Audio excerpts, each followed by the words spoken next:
I'm Bonnie Bay. Welcome to The Contrary.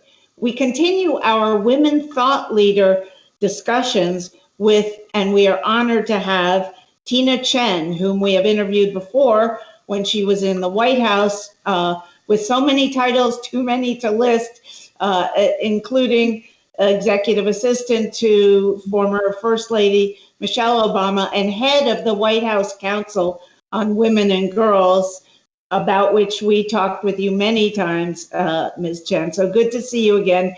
Now, of course, you are running the Time's Up Now and Time's Up Foundation groups, which are the follow-on, if you'll allow me to explain to the viewers, to the We Too movement. Please tell me what Time's Up is doing to make sure that sexism is no longer allowed anywhere in the United States, but particularly the end of the so-called casting couch in Hollywood. Well, thank you, Bonnie. Thank you for having me and having me on before, and delighted to be here now. And, it's been 3 years since Time's Up was sort of famously launched, on the Golden Globes red carpet. We were created in the aftermath of the Harvey Weinstein reporting, right, that occurred in the fall of 2017. And when women of Hollywood all of a sudden realized they weren't alone, because up until then, because that had been the MO of how perpetrators kept people silent, is that women thought they were the only one. And with that, plus the hashtag Me Too that Tarana Burke had launched many years earlier, that thousands of women came forward to talk about their own experiences in every industry across the country. The women of Hollywood really came together and, to their credit, thought about how do they turn their pain into action and how do they actually support women outside of the entertainment industry and low-wage women and across the board. So our first initiative was the Time's Up Legal Defense Fund, which I helped put together, now housed at the National Women's Law Center. We famously raised $24 million on GoFundMe right away. 100% of that went to the Time's Up Legal Defense Fund, and we have now helped over 5,000 individuals with, legal advice, with PR support if they want to speak out publicly, brought, major class actions against people like McDonald's and the FBI and, nuclear power plant companies that are, perpetrating sexual harassment and not addressing it to their employees. But then we want also not just to fight for survivor justice, which we always do, but we imagine a world, Bonnie, where sexual harassment doesn't happen anymore, right? We are all entitled to be able to go to work and feel safe and dignified and respected in our work and be able to achieve everything that we can. And so that's our broader mission, is to work for safe, fair, and dignified work for everyone. And so we are both standing up for survivor justice and trying to address the barriers that have kept women and people of color, LGBTQ, disabled workers from succeeding forever. And that's really upsetting the power balances that, as you know, exist in workplaces in every part of America. But, you mentioned $24 million raised on GoFundMe, which is a huge amount of money, but given the amount of gender bias, sex discrimination that there is in this country, not to mention race discrimination, that's not a lot of money to fight all the legal battles that you and I know are going to need to be fought before this is over. So do you have continuing fundraising efforts? Are there members of the best known women in Hollywood, not just actors now, but also directors, who are supporting this project? No, well, absolutely. I mean, we have had both contributing to the Legal Defense Fund and contributing to the advocacy and research work that we do at Time's Up Foundation, Time's Up Now. So folks like Katie McGrath at Bad Robot and Shonda Rhimes from Shondaland, and Reese Witherspoon and Kerry Washington, Brie Larson. We've really been fortunate to have ongoing continued support and leadership from, these women, Journey Smollett and Natalie Portman, Ashley Judd, who was the first person to speak out about Harvey, publicly, and really put her name and reputation on the line, and really empowered so many other women to speak out. So, that I've been really proud of, that we have, and they have continued with it for 3 years and continue to do the work, and continue to sort of help us reach out to women in healthcare, women in advertising, women, in the tech industries, women, low wage women. We've been forging partnerships, as we have from day one, with farm worker women and the restaurant workers and domestic workers, because we know these are battles, that are shared with women up and down the wage scale and across industries. Right, of course. And the lower wage women, of course, are never going to get the publicity, nor for that matter, the public support that they need to overcome sexism. In other words, a big name Hollywood director or producer or actor is sexually discriminated against. She has the mouthpiece of her fame, whereas a low wage, a woman, for example, working in Louisiana in a restaurant for sub-minimum wage, who's supposed to subsist on tips, governed by a boss who is demanding sexual favors, is not going to be able to get the publicity, the support that she needs. So tell me exactly, you mentioned it, but tell the audience what exactly it is you are doing for these women. Well, it's a number of things. First of all, if anyone who is watching, knows someone, or they themselves, are experiencing sexual harassment, then either through our website at timesupnow.org or at the National Women's Law Center, website, nwlc.org, you can go and find the Time's Up Legal Defense Fund and get help. Right? There's a place to get help. 2/3 of the people who have received assistance over the last 3 years from the Times Up Legal Defense Fund identify themselves as low wage workers, which I'm really proud of, because that is what we wanted to do, to provide, as you say, resources for those who don't have another place to get help. So that's one avenue. The other avenues, Bonnie, is to work on the structural barriers that continue to, keep women, in the position where they're going to be sexually harassed. Like, for example, we are partnering and working with One Fair Wage, to fight for, the $15 minimum wage and the elimination of the sub-minimum wage for restaurant workers. We just released a study at the end of the year of 2020, together with One Fair Wage, that showed that during the pandemic, restaurant workers have seen an increase in sexual harassment. 40% of them report, sexual harassment has increased. People who, are saying to them, take your mask down so I can see what you look like, so I know how much to tip you, right? Or even more, vulgarly, take your mask down so I can stick my tongue in your mouth, because I want to do that. And because you need to get a tip from me. That's what restaurant workers and tipped workers are subjected to.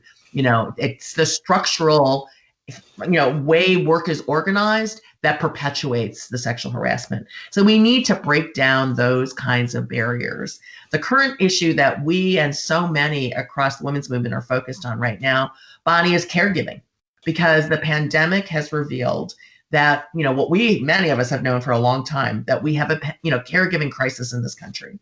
We don't support caregiving. We don't have enough, public access to affordable, both childcare and elderly care. We don't have paid leave. We're the only OECD country. We're one of only 2 in the world that doesn't have any form of national paid leave policy.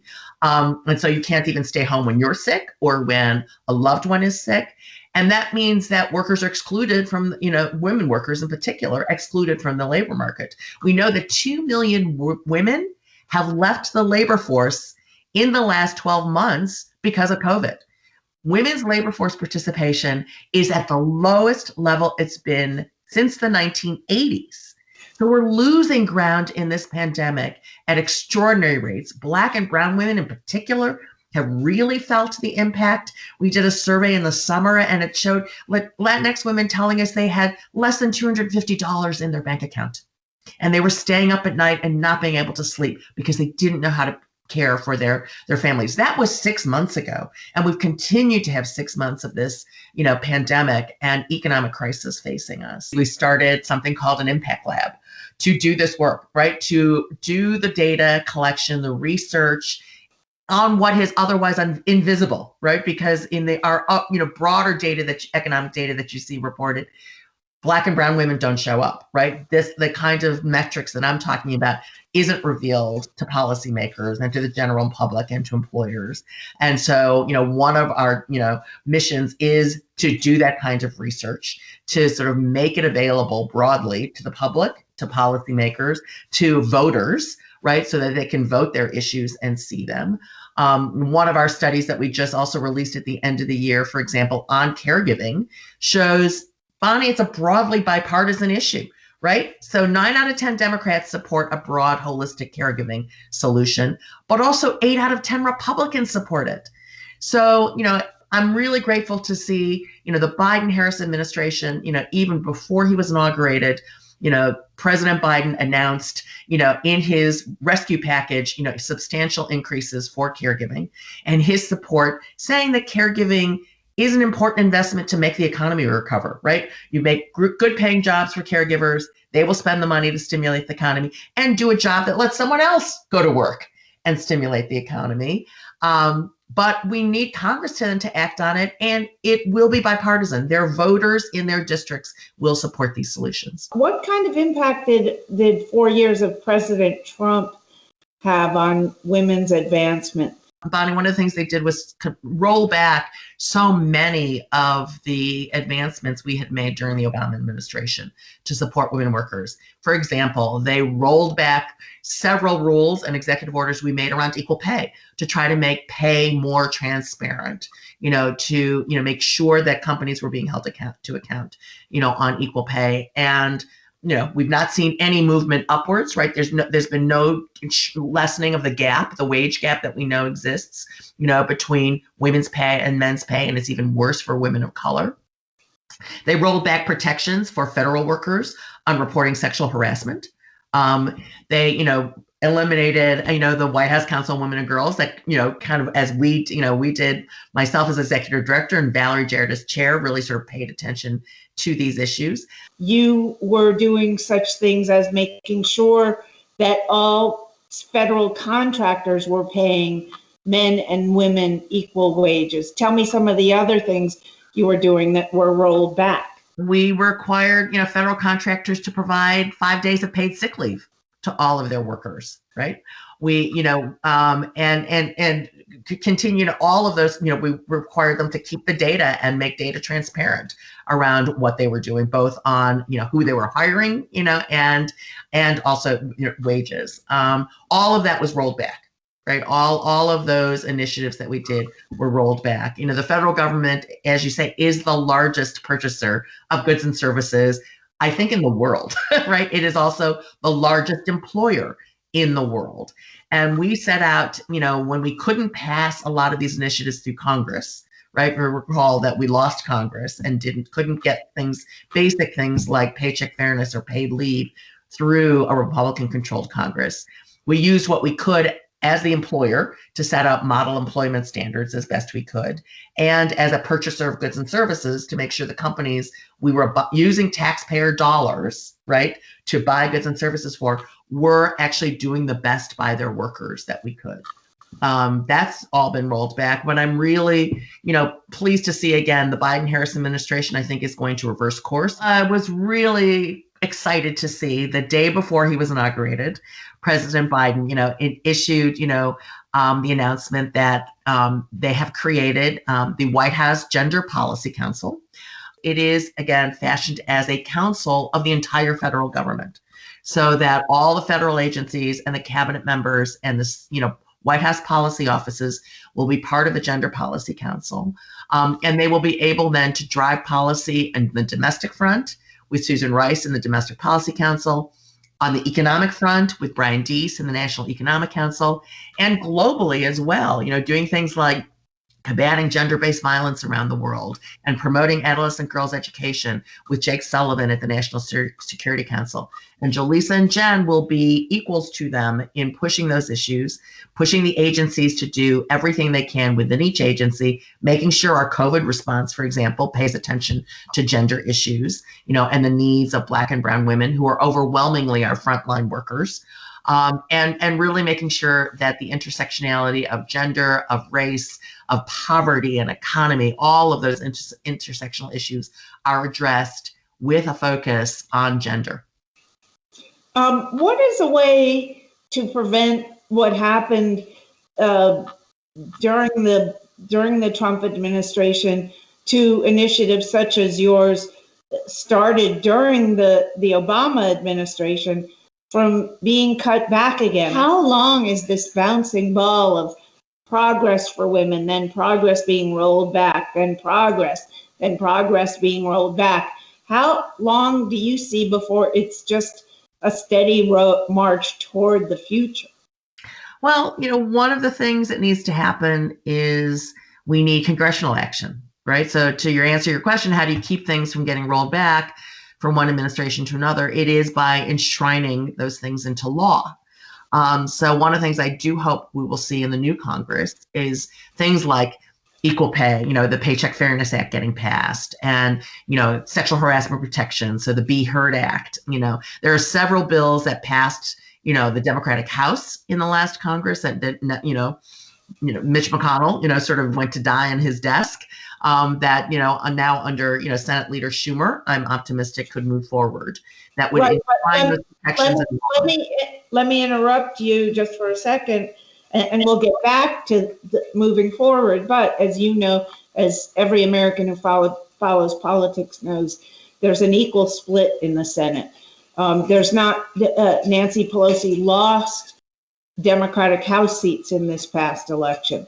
So there's not, the Democrats they have less, less clout in the House than they did before the last election, and not even a true majority. Vice President Harris will be breaking the ties in the Senate. So when things are so precariously close, is that a good time to try, or a propitious time, one might ask, for for the administration to try for things that couldn't even get passed in the last Congress or two? Well, I do think it is. And here's the reason why. There are a couple of reasons why. Number one, these issues are actually bipartisan. When we get past the personalities of our politics and we get to the actual issues, you find huge bipartisan support. So the state of Florida is a good example. So Florida went for President Trump. They also passed in Florida, the voters in Florida, by, a 3/4, 70% of the voters voted for increasing the minimum wage, right? In Utah, another state that went for President Trump in November, passed a constitutional amendment that eliminated gender distinctions in their constitution, and their language, in their state laws. So, and I cited earlier our caregiving, survey just released in December that shows that 8 out of 10 Republicans, overwhelming majority Republicans, support caregiving solutions. Because here's the thing about the pandemic, and that's the second reason I think now is the time. As tragic and horrible as this moment has been, it has universally hit everyone, up and down the wage scale, red states and blue states. So people now are experiencing what those of us who are advocates have known for many years, right? About the inequities in paid leave, about the inequities in not having sick leave, about the inequities in not having access to childcare or elder care, about the risks to our elderly in congregate long-term care when they could be cared for at home if we address those issues. And again, that's not a red and blue issue. So if we can get past the personalities and the labels and talk about the issues and get those in front of the American people so they understand, I am optimistic that this is a moment where people can see companies. Here's the other thing, Bonnie. I mean, companies themselves who are usually opposed to those kinds of issues are not, because they're seeing it. Half of manufacturing companies told the Wall Street Journal this summer that they could not get enough people onto their manufacturing floor because their workers had caregiving responsibilities at home. They don't know how to fix it. They need the federal government to help them fix it. So you see, what I've never seen before in the many decades I've been doing this work, employers who are supporting these kinds of initiatives as well as employees, and a real opportunity, I think, to make transformational change in how we organize our work. If you want to be a company that will succeed, will be surviving the next crisis that comes, that is truly addressing things like racial justice, as we saw in the summer, and gender equality, and taps into the best talent out there, then you are going to address these issues and really do it, at the core, in a way that makes a difference, because your potential employees, your potential consumers are paying attention. And that really is, the companies that do this right, I tell my business audiences a lot, are the ones that are going to survive and still be around 10 years from now. And those that don't are not going to be around.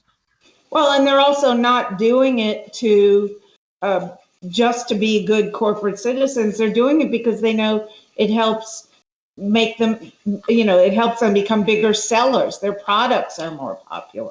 Well, right? absolutely. And we saw it, from at the start of Time's Up, look, if you aren't addressing sexual harassment in your workplace, then, look at the Weinstein companies that went bankrupt. Look at the crisis that CBS went through, when its CEO, had to resign.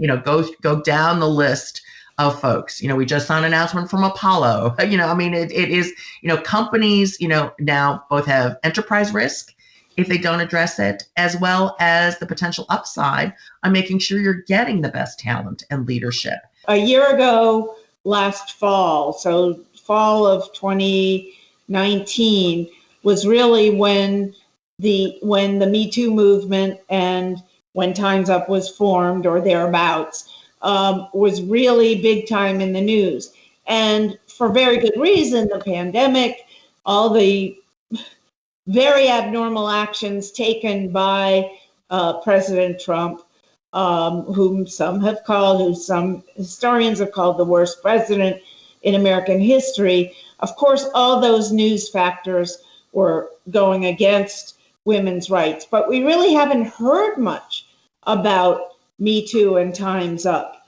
Are we going to? We are not losing public support. We are, seeing things like, 2/3 of even men sort of, have said that the Time's Up and Me Too movements have made them think about their relationships differently, about with women. We have been very active. The Time's Up Legal Defense Fund, for example, is supporting the employees of the Washington football team, that was, in their litigation, against Dan Snyder, and the owner of the Washington football team, and the investigation that the NFL is going, under. We've been calling on the NFL, to actually examine that closely. So we've been continuing to do work like that, continuing to speak out, major issues. We had a huge moment actually during the election. Our Time's Up Now 501c4 arm, launched a campaign called We Have Her Back during the election campaign, which was really calling out sexism and misogyny and racism in the reporting around not just, then, vice presidential candidate Kamala Harris, but other women running for office. We got, billions of impressions, made a huge impact, I think, on women calling out the experiences that they personally had, as well as having the back of women who are leaders who are out there. And the reason we did it, Bonnie, is because when you have that kind of discourse against someone like Kamala Harris, then that influences how everyone thinks about women leaders, right? It influences how a restaurant owner thinks about, the server who wants to be managing the restaurant. If he sees, women leaders getting torn down, in the press and in the electoral coverage, that's going to influence how they think about that woman who works for them. And so, we're combating that and had a huge, impact this last fall. So we are out there, we are out there strong and going to continue to, do this work. But it's a long road. Look, we are fighting against gender norms, Bonnie, as you know, have existed well beyond before the last administration. We are talking about norms that have been with us for millennia, right? They have transcended time and race and class and religion and geography, right? It's everywhere. It's literally biblical because it's in the Bible. I mean, those are the kinds of norms that we are really trying to change. So this is a long journey, but we are in it. Thank you so much, Tchen, head of the Time's Up Now and Time's Up Foundation, and pushing hard to advance the rights of women and girls and people of color, both inside government and outside of it. We thank you so much for your time. That's it for this edition. Please follow us on Twitter, Facebook, and Instagram, and please visit our PBS webpage, which is www.tothecontrary.org. And whether you agree or think to the contrary, please join us next time.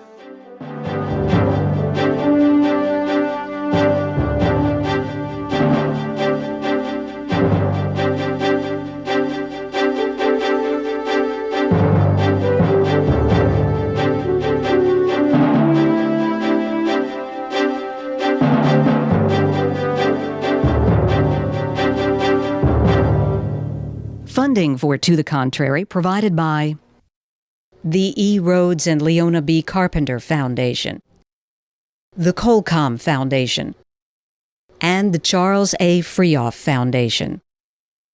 For a transcript or to see an online version of this episode of To the Contrary, please visit our PBS website at pbs.org/To the Contrary. Be more. PBS.